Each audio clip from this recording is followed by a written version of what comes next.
Boa noite, o Arquivo de Notícias está no ar com informações do Parlamento Municipal. Veja agora os destaques deste fim de semana. Com 17 votos favoráveis, vereadores revogam lei que concedeu área ao Cresci. Na tribuna, pedetista Luiz Miguel Chais destaca polêmica sobre o preço do combustível. E ainda, demandas do Conselho Municipal da Pessoa com Deficiência são apresentadas na Câmara. O Parlamento revogou com 17 votos favoráveis e 3 contrários a lei que concedeu uma área ao Conselho Regional de Corretores de Imóveis. Agora, se o prefeito Luciano Azevedo apoiar a decisão, o terreno localizado no bairro Petrópolis retorna para o município. O projeto foi apresentado pelo vereador Patrick Cavalcante através da mesa diretora. De acordo com o parlamentar, em 2012 o Legislativo errou ao destinar uma área com 700 metros quadrados para a iniciativa privada. Na época, ele, o PMDBista Paulo Necli e a comunidade se manifestaram contra a concessão. Agora, a lei foi revogada com o apoio da maioria. Uma vitória importante porque em 2012 nós tivemos 2.300 assinaturas contrárias à concessão desta área ao Cresci. Passados-se 5 anos, o Cresci nada construiu, que era para a construção da sua sede, não o fez até o momento. Então nós entramos com a revogação desta lei, solicitamos que os colegas assinassem conosco esse documento, esse projeto de lei. Nós tivemos 19 assinaturas favoráveis na apresentação do projeto e na votação hoje tivemos 17 votos favoráveis. E como o presidente não vota, eu não votei, mas sou o autor do projeto, devolvendo então esta área ao município. Inicialmente, a bancada do PDT solicitou o adiamento da votação, mas o pedido não foi acatado.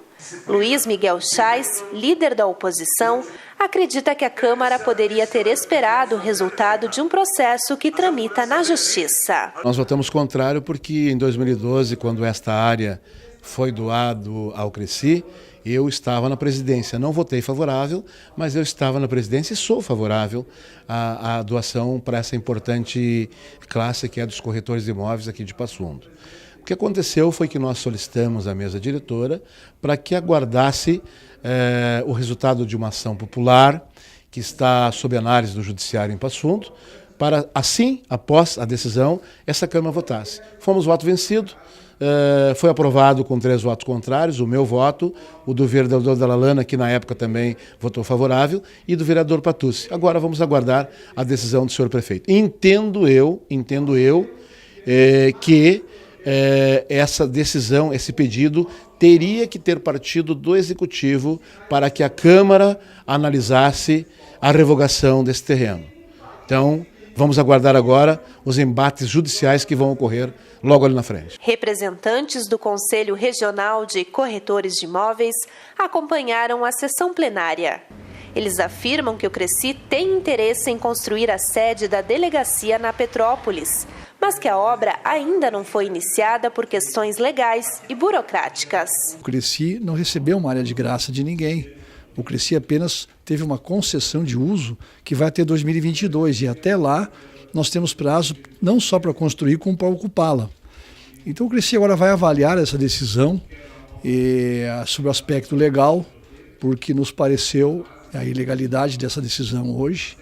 Foram, inclusive, nem discutida a matéria e teve já votos contrários muito bem sopesados e fundamentados. Então agora vamos aguardar uma avaliação do Cresci, vai ser feita uma reunião. O Cresci vai se manifestar nesse sentido, mas o importante é o seguinte, que o Cresci é da comunidade, o Cresci ele está inserido na sociedade e ele é do povo. Nós somos da sociedade, nós pertencemos à comunidade. Então, essas alegações que estão dizendo que o Cresci é uma entidade privada e que o Cresci é uma entidade rica, o Cresci é uma entidade como toda outra qualquer, como a OAB, como o CREMERS, como a CRO. O Cresci congrega hoje aqui em Passo Fundo 6.000 pessoas, direta e indiretamente, e o Cresci ele é uma autarquia federal, ela é pública também.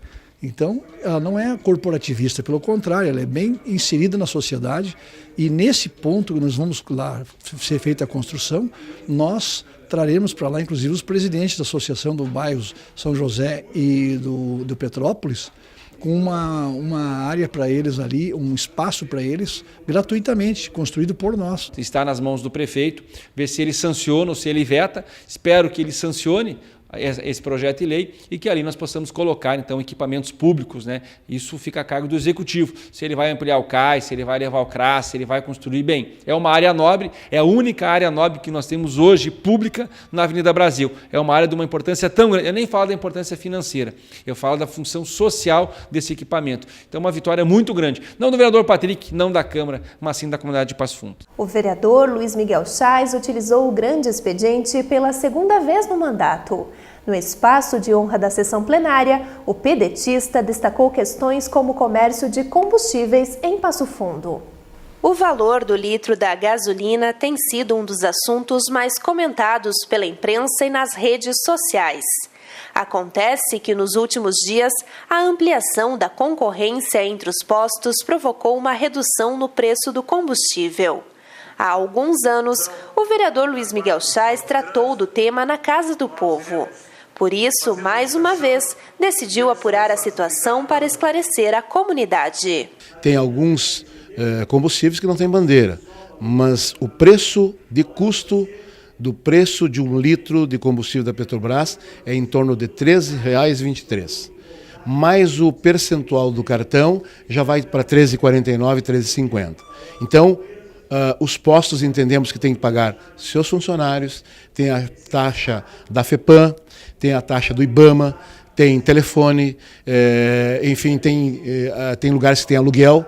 Então, a gente entende a situação. A única coisa que nós somos contrários é a unificação de preços em nossa cidade, que já estava acontecendo. Agora, como a rede que se instalou aqui em Passo Fundo diminuiu, com isso, os outros estabelecimentos também estão baixando e a comunidade de Passo Fundo fica muito grata com essa situação. O orador do grande expediente também mencionou 2 indicações que em breve serão enviadas ao Poder Executivo. A primeira delas cobra uma solução dos órgãos de trânsito para o estacionamento permanente de ambulâncias nas proximidades dos hospitais. Estamos encaminhando um pedido à Secretaria de Segurança Pública do município, através da nossa Guarda de Trânsito, porque ali é o lugar de embarque e desembarque. As ambulâncias não podem permanecer naquele local. E são inúmeras ambulâncias oriundas de toda a região norte do estado, de todo o estado, e ficam ali, é muito difícil, o fluxo de veículos em Passo Fundo é muito grande, e nós queremos que a Guarda Municipal de Trânsito faça o seu trabalho de fiscalização, porque embarque e desembarque não é lugar de estacionamento. Em outro documento, o parlamentar solicita o tombamento do pórtico da Roselândia. O vereador Luiz Miguel ainda propõe a revitalização do espaço que ajuda a impulsionar o turismo. Nós aqui em Passo Fundo falta lugares turísticos e os poucos que temos ainda a gente ouve boatos que estão pedindo a derrubada e muitos deles deteriorados. Então estamos pedindo o tombamento do pórtico da Roselândia, somos contra a retirada da caravela, somos a favor da manutenção da estátua do Teixeirinha e a manutenção também, o tombamento do pórtico da Roselândia, que é o pórtico, juntamente com a cuia, lá do Parque de Rodeio, juntamente com a chaleira, que em 1999 a Caixa Federal usou nos seus bilhetes da Caixa Federal, onde ficamos conhecidos no Brasil inteiro, como já somos. E a gente ouve daquele que, como já está sendo deteriorado, que estão pedindo a derrubada. Então nós estamos pedindo o tombamento e uma atenção especial por parte da Secretaria de Cultura do município. Vereador Matheus Vespe elabora projeto que regulamenta o aluguel social. É daqui a pouco no Arquivo de Notícias.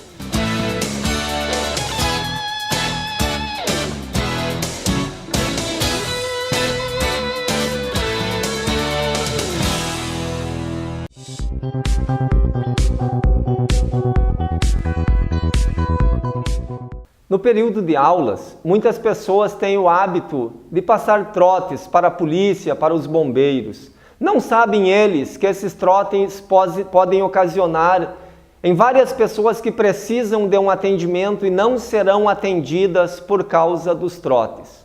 Quando o Corpo de Bombeiros vai em uma ocorrência que não existe por conta de um trote, pode ter outra pessoa necessitando desse atendimento e ficará sem o atendimento.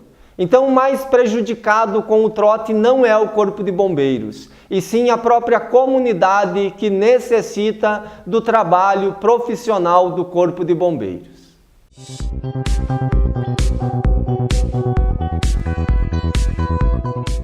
Você sabe o que acontece com o lixo que você produz? Participe do projeto Destino Certo. Faça seu descarte e colabore com o planeta.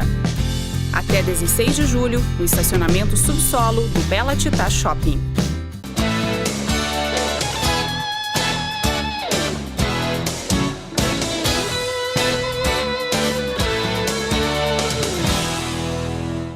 Já está tramitando no Legislativo o projeto que cria o aluguel social em Passo Fundo. A matéria é de iniciativa do vereador Matheus Vespi. O aluguel social é um recurso assistencial temporário destinado a atender em caráter urgente famílias que se encontram sem moradia. Nós temos diversos pontos na cidade que, seja pela dificuldade de escoamento das águas, seja pela falta de canalização de algumas partes que levam, claro, em circunstâncias drásticas, como por exemplo o excesso de chuvas dos últimos dias, a deteriorização das casas, das habitações. É evidente que a pessoa que perde a sua casa, ela muitas vezes pode pensar: não quero aluguel social, quero a minha casa de volta. Mas o objetivo do aluguel é tão somente possibilitar uma válvula de escape, uma medida de emergência que possibilitaria a pessoa que está desabrigada ter pelo menos um teto sobre sua cabeça. É até interessante observar, porque nós vamos discutir ainda o projeto de lei que contou até com o apoio para encaminhamento de todos os vereadores, embora, claro, ele vai ser posteriormente discutido e votado em plenário, mas que se, por exemplo, nós tivéssemos até hoje a medida da possibilidade de edição de medida provisória por parte do Executivo, que é um outro projeto até que protocolamos também neste mandato, nós teríamos a concessão, é claro, do aluguel social de modo imediato. Então, por exemplo, até já utilizo a oportunidade para explicar que, por exemplo, exatamente em casos em que ocorrem emergências e que o poder público não consegue se prevenir, enfim, são situações esporádicas da natureza, nesse caso, e esse é o objetivo do aluguel social, é conceder pelo menos um instrumento jurídico que torne toda essa dramatização que ocorre por falta das chuvas, enfim, e outros fenômenos climáticos que podem levar à destruição das residências, que os moradores pelo menos tenham atenuados esses resultados. Atualmente, o município utiliza a legislação estadual e federal para organizar o sistema. A família recebe um valor equivalente ao custo mensal de um aluguel popular. Um benefício para que pessoas que, porventura, tendo a sua residência privada, a tenham devastada por fenômenos, por exemplo, catastróficos, né, façam com que elas percam a moradia, elas têm a capacidade, por causa deste benefício, de virem a alugar um outro imóvel custeado aí pelo poder público. É, na verdade, um instituto que já está previsto na legislação estadual, também já está previsto na legislação federal. Eram, inclusive, os institutos que o município até então vinha utilizando, mas que, com a regulamentação específica do Poder Legislativo Municipal, vai dar, principalmente na consagração desses direitos fundamentais, a possibilidade de, porventura, não ocorrendo a implementação imediata por parte do Executivo, quando cumpridos os requisitos para a concessão do aluguel social, que os interessados postulem junto ao Poder Judiciário a implementação desses direitos. Quais são os requisitos para que o aluguel social seja implementado? A hipossuficiência, ou seja, a pessoa que solicitar o aluguel social tem que necessariamente ser uma pessoa de baixa renda, do contrário não teria sentido, é claro. Não pode possuir outros imóveis em seu nome, do contrário também é claro que mesmo na eventualidade de uma catástrofe que destruísse o seu imóvel, se ela possuísse um outro na qual ela pudesse buscar refúgio, também o aluguel seria desnecessário. Então o objetivo do aluguel é tão somente possibilitar que a pessoa que perca a sua moradia acabe tendo uma opção, é claro, para não ficar colocada, digamos assim, na rua.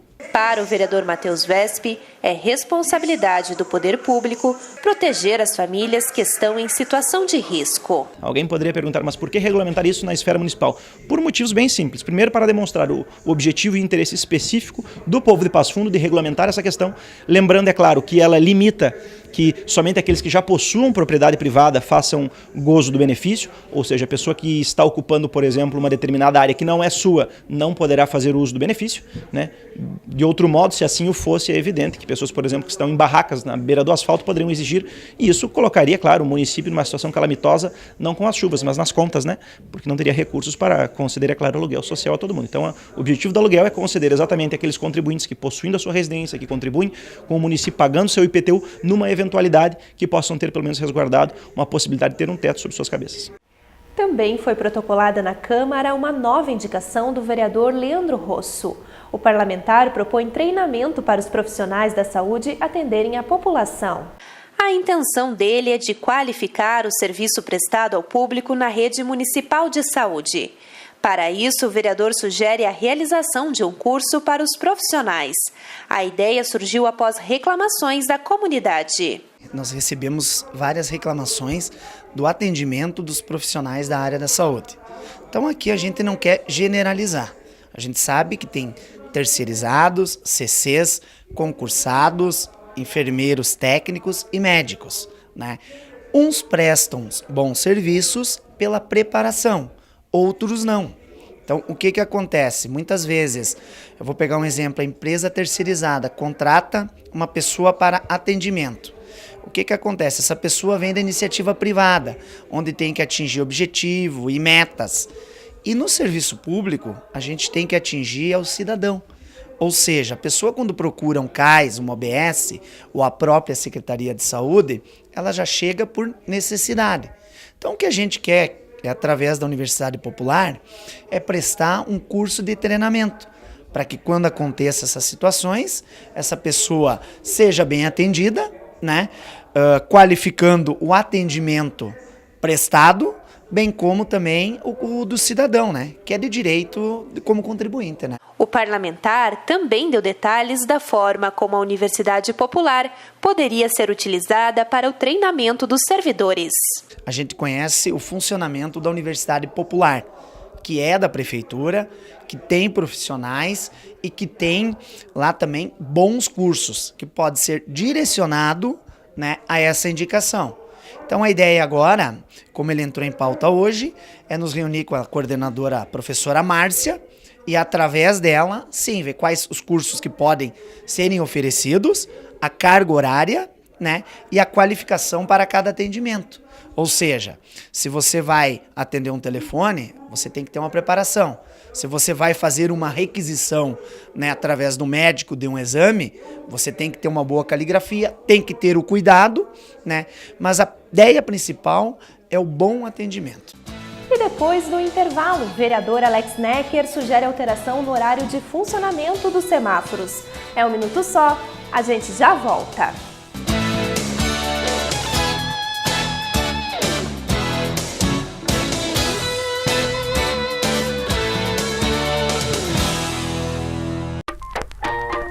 O samba já foi proibido no Brasil.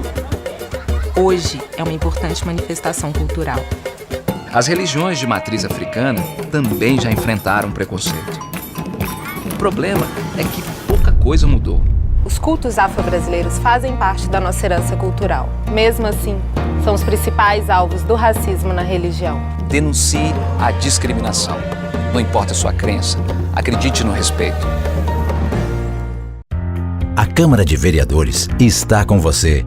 Está com a Verônica na consulta médica. Vai junto com o Cauã para a escola. Acompanhe o seu Arcério e a Dona Conceição durante o lazer. É pelo seu bem-estar que a Câmara trabalha. E é com a sua presença que vamos fazer mais pela nossa cidade. Vem participar, vem transformar, vem acontecer. Câmara de Vereadores de Passo Fundo. Transformando a vida de todos nós.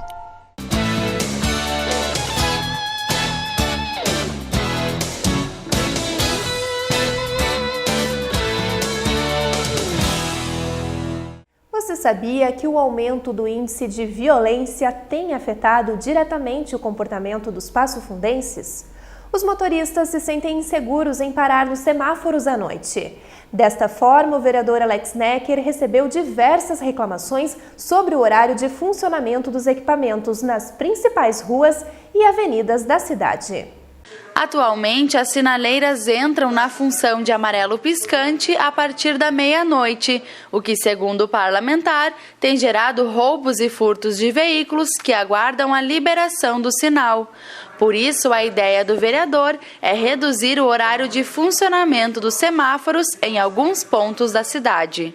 É sempre importante a gente afirmar o seguinte: as demandas que muitas vezes são apresentadas pelos parlamentares, elas vêm da vida prática. Então essa foi uma das demandas que nos chegou, uma sugestão que chegou por várias pessoas que acompanham o que existe na cidade e o que existe fora dela, assim como eu mesmo. Então nós apresentamos uma solicitação à Secretaria de Segurança Pública para que faça um conjunto de estudos em determinados semáforos ao longo da cidade, ao longo das vias que existem, sobre a possibilidade de colocar o amarelo piscante a partir das 22 horas. É por óbvio que não vai ser na cidade como um todo. Muitas pessoas dizem, mas na Avenida Brasil, na área central, isso transformaria num caos. Certo? Talvez ali, por exemplo, se nós fizesse isso, uma mudança dessas ali na esquina da Bento com a Brasil, às 22 horas da noite durante a semana, seria um caos mesmo. Agora, por exemplo, nós determinar que às 22 horas da noite, durante a semana, os semáforos que existem aqui, por exemplo, em frente à César, em frente ao Hotel Maitá, aqui logo depois do viaduto, quem vem da Universidade de Passo Fundo rumo ao centro, eles fiquem num sinal de alerta a partir das 22 horas, não é impossível, porque seria bom, a gente já constatou, atos de violência, de furto, de roubo nesses semáforos, lá no Boqueirão, em determinados semáforos que durante o dia são imprescindíveis para o funcionamento do trânsito, para o bom fluxo dos veículos, mas que à noite, a partir de determinados horários, não se justificam. Então, por isso nós apresentamos a indicação à Secretaria de Segurança para que ela faça o estudo em determinados semáforos da cidade e possa colocar, a partir das 22 horas, o sinal amarelo de forma intermitente, para que as pessoas tenham a possibilidade de avançar o sinal quando isso for possível e de parar quando isso for necessário. É dessa forma que nós pensamos vencer algo que infelizmente tem se tornado meio corriqueiro nas grandes cidades, que é os atos de violência quando a pessoa para num sinal, num semáforo, determinadas horas do dia ou da noite. O líder do governo na Câmara também comenta que já procurou o Executivo para falar do assunto. O secretário Gonçalves, que é o nosso secretário de Segurança Pública, recebeu de pronto e disse, olha Alex, vou determinar a nossa equipe técnica e ao Conselho que faça a análise da sua solicitação. Ele disse, eu acho que é possível em alguns pontos a gente fazer esse atendimento, em outros talvez não, mas é preciso um estudo. E eu parti do pressuposto que quando o secretário diz que vai fazer o estudo, é porque vai chegar a uma conclusão que talvez nos aponte no final do estudo que não é possível, mas que talvez seja possível em determinados locais, e isso já vai servir para que a gente possa apresentar esse diálogo com a comunidade e dar o retorno àquelas pessoas que nos encaminharam essa demanda. Integrantes da Comissão de Cidadania, Cultura e Direitos Humanos se reuniram para tratar de demandas ligadas à pessoa com deficiência, seja ela física, intelectual ou múltipla. Desta forma, os vereadores pretendem ajudar a construir políticas públicas de acessibilidade e também de inclusão. Segundo estimativas do IBGE, nossa cidade tem mais de 40 mil pessoas com algum tipo de deficiência. Justamente por isso, Passo Fundo conta com um conselho municipal criado para tratar dos direitos desta parcela da população. Na reunião, Fábio Flores disse que o Comped necessita de melhorias para manter o serviço. Hoje o Conselho da Pessoa com Deficiência ela está passando por um grave problema que não temos espaço, aonde funcionar, que está precariamente o nosso espaço lá junto ao antigo quartel, que temos que sair até o mês de junho, desse espaço. Não temos uma intérprete para que a pessoa surda possa estar nas reuniões do Conselho, estar interagindo e participando como qualquer outra pessoa, Essas são duas demandas principais que o Conselho tem, fora a que falta um apoio maior do poder público frente à importância que tem esse Conselho para o controle social e possibilitar que a política pública no nosso município possa ser efetiva, dando condições de acesso a qualquer meio às pessoas com deficiência. Nos últimos anos, o tema esteve por diversas vezes na pauta da Câmara de Vereadores. Mas Fábio acredita que muito ainda precisa ser feito para promover a inclusão da pessoa com deficiência. O município de Passo Fundo não foi planejado para as pessoas que têm mobilidade reduzida, não são só as pessoas com deficiência, o idoso, a criança, a pessoa gestante, né? Porque não há uma padronização de nossas calçadas, não há colocado os obstáculos da forma adequada, que são sinalização de trânsito ou algo parecido. Precisaria haver, né, uma fiscalização maior do executivo frente às dificuldades que as pessoas têm de se locomover nas nossas calçadas, mas também haver um planejamento maior do mobiliário urbano e ter um planejamento e ouvir, né, as pessoas que hoje a gente fala, a deficiência está no espaço onde aquela pessoa está tendo e não na pessoa. Agora, as reivindicações apresentadas pelo Conselho serão encaminhadas ao Poder Executivo.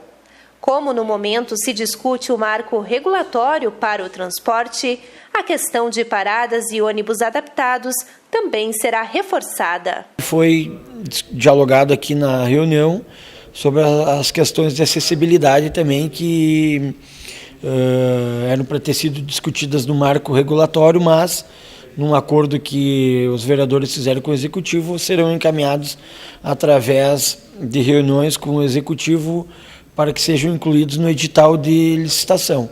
Então é importante a gente analisar os pontos salientados hoje aqui com o PED, para que a gente possa ter uma agilidade aqui da nossa comissão e tentar também marcar uma audiência com o prefeito para que a gente possa discutir, dialogar e ter comprometimento do Executivo em realizar questões que são necessárias e essencial para o dia a dia dos portadores de necessidades. E nós encerramos o Arquivo de Notícias com imagens que marcaram a semana.